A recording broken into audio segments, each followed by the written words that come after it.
Bienvenue sur Africa 24 pour cette nouvelle édition du Non-Stop Info. Voici les titres. Alors que l'élection présidentielle n'aura lieu qu'en 2019 en Algérie, le FLN, parti de la majorité présidentielle, a d'ores et déjà officiellement demandé au président Abdelaziz Bouteflika de briguer un 5e mandat, et ce, malgré ses problèmes de santé. Au Cameroun, la SOSUCAM, Société nationale sucrière, menace de suspendre ses activités. Menace qu'elle justifie par la contrebande et le détournement des importations destinées à l'agro-industrie.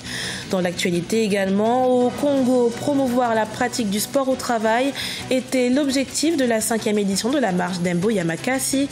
Une marche durant laquelle 300 personnes ont parcouru 11 km à travers Brazzaville. Le président algérien Abdelaziz Bouteflika briguera-t-il un 5e mandat? Son parti, le Front de Libération Nationale, l'espère. Le secrétaire général du FLN, Jamel Oulabès, s'est clairement positionné par rapport au 5e mandat, même si pour l'heure, le principal intéressé à la tête du pays depuis 1999 n'a pas encore officialisé sa candidature. Fanny Mounichi. Le FLN appelle le président Abdelaziz Bouteflika à briguer un 5e mandat. C'était ce samedi lors de la réunion de l'instance de coordination du parti. Une déclaration du secrétaire général du Front de Libération Nationale, Jamel Oulabès, qui invite le chef de l'État à poursuivre la politique entreprise depuis 1999. Au nom de tous les militants du parti du FLN, au nombre de 700 000 et au nom de ses partisans et sympathisants, je m'engage en tant que secrétaire général à transmettre au président de la République les souhaits et le désir des militants de le voir poursuivre son œuvre en tant que président de la République.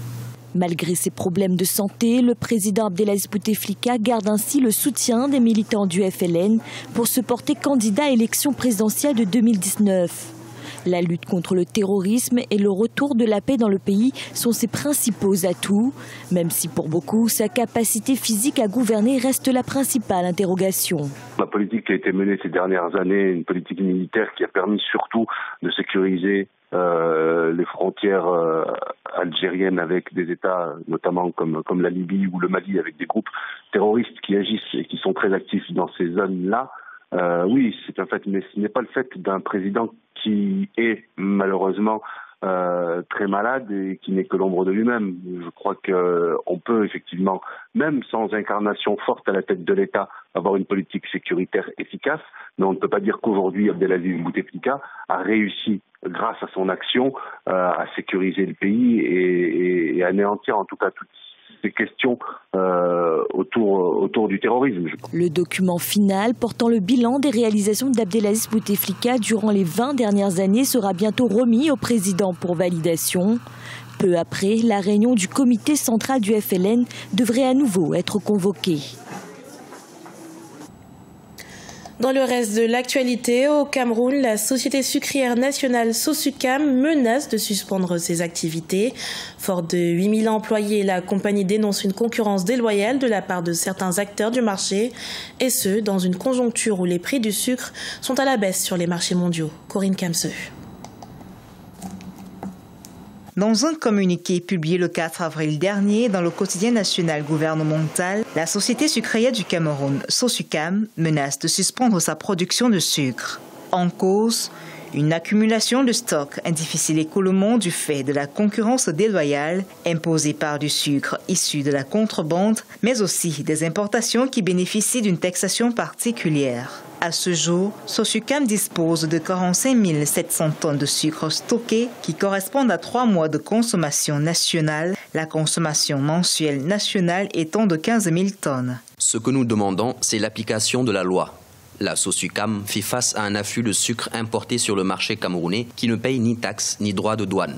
Une fois que nous n'arriverons plus à stocker, nous arrêterons.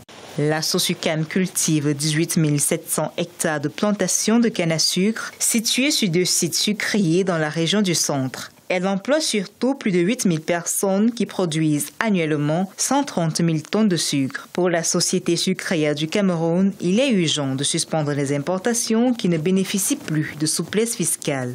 Plus on prend des engagements comme l'APE, plus on réduit la marge de manœuvre du gouvernement pour protéger une industrie comme celle du sucre. protéger un certain nombre de secteurs qui sont technologiquement accessibles au Cameroun. Mais lorsqu'on prend même les secteurs aussi élémentaires, finalement, on nous prive de la possibilité d'avoir la moindre industrie nationale.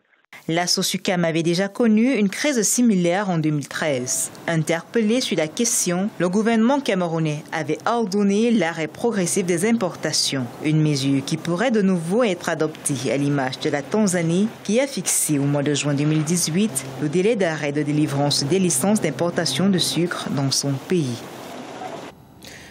Théâtre d'un conflit, depuis 2013, le Soudan du Sud regorge de mines antipersonnelles, un véritable fléau pour la société et plus particulièrement dans les écoles où ces mines menacent la vie de milliers d'élèves. Un fléau contre lequel les Nations Unies ont décidé d'agir à l'occasion d'une journée de sensibilisation à travers le pays. Corinne Kamseu. À l'école primaire et secondaire de Saint-Mathieu de Lobonok, une localité située au sud de Juba, la capitale sud-soudanaise, élèves et enseignants ont souvent côtoyé la mort. L'école avait dû être évacuée et fermée pendant 6 mois après la découverte d'une dizaine de mines antipersonnelles non explosées. Les démineurs sont venus ici dans notre école, puis ils ont découvert quelque part devant qu'il y avait une bombe. Alors, ils sont venus et ils l'ont déminé. Et maintenant, nos vies sont sauves. Nous pouvons maintenant aller n'importe où. Les démineurs, une équipe de la section anti-mine de la mission des Nations Unies au Soudan du Sud, ont conduit des exercices de déminage dans certaines parties du pays. Le prétexte de la Journée internationale pour la sensibilisation aux mines et l'assistance à l'action anti-mine qui a lieu chaque 4 avril a donné l'occasion de retrouver des centaines de mines. Comme dans cette école, de nombreuses zones peuplées du Soudan du Sud sont sous la menace des mines.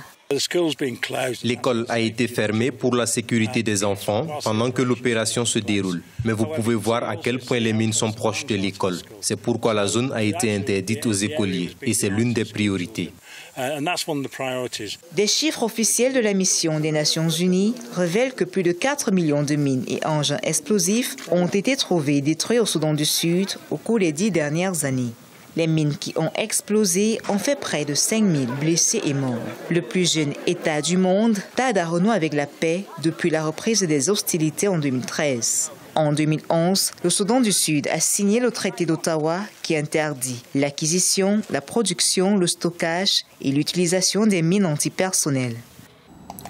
À la page sport au Congo, 300 travailleurs ont participé à la 5e édition de la marche d'Emboya Makassi. Ils ont parcouru 11 km à travers la ville de Brazzaville à l'appel de la Ligue départementale du sport au travail de la ville. Bien plus qu'une rencontre sportive, la marche avait également pour objectif de sensibiliser les participants à la pratique du sport au travail. Compte rendu de notre correspondant au Congo, Jacques Amboka. La 5e édition de la marche d'Emboya Makassi est partie du parking du stade de l'Unité dans la commune de Kintélé. Sur un parcours laborieux de 11 km, les participants issus des diverses entreprises ont dû escalader les collines et côtoyer l'environnement naturel dans les hauteurs de Kintélé avant d'atteindre la ligne d'arrivée. Nous souhaitons vraiment mettre en activité physique l'ensemble des travailleurs, aussi bien d'entreprises que des taximans, que nos mamans commerçantes. Parce que vous savez qu'aujourd'hui, la sédentarité est un fléau. La sédentarité, c'est ce manque d'activité physique qui fait qu'on va déclencher des maladies comme la tension, le diabète et le cholestérol. Et donc nous voulons nous inscrire dans cette logique de travailler avec différents partenaires publics et privés pour contribuer à l'amélioration de la santé des travailleurs en milieu professionnel. La marche sportive d'Emboya Makassi a atteint sa 5e édition cette année. Grâce à cet événement, la Ligue départementale du sport au travail de Brazzaville a pour objectif d'améliorer la santé des travailleurs en milieu professionnel, en manque d'activité physique et contribuer aussi à la promotion de la pratique du sport au travail. Ça m'a fait plaisir. Au début, je me suis dit je n'allais pas arriver, mais par la grâce de Dieu, je suis quand même arrivée. C'était pas facile, mais quand même, on a marché et c'était pas mal. Donc plus nous pratiquons du sport, plus nous donnons du tonus à nos os, nous fortifions le corps et à ce moment-là, nous avons donc la bonne santé. C'est pas 1 kilomètre mais 11, donc il a fallu élaborer plusieurs stratégies, il a fallu la passion de l'effort pour pouvoir y arriver, il a fallu se donner par tous les moyens pour pouvoir y parvenir. Cette marche a été organisée dans le cadre de la Journée internationale du sport au service du développement de la paix qui est célébrée le 6 avril de chaque année. année. Par ailleurs, elle constitue une marque de détermination de la nouvelle équipe de la Ligue qui, depuis son élection, favorise le rassemblement des professionnels des secteurs publics et privés autour des diverses activités sportives. Ce journal a été préparé par l'ensemble de la rédaction. Merci pour votre fidélité. Dans un instant, une nouvelle édition de l'actualité à suivre sur Africa 24.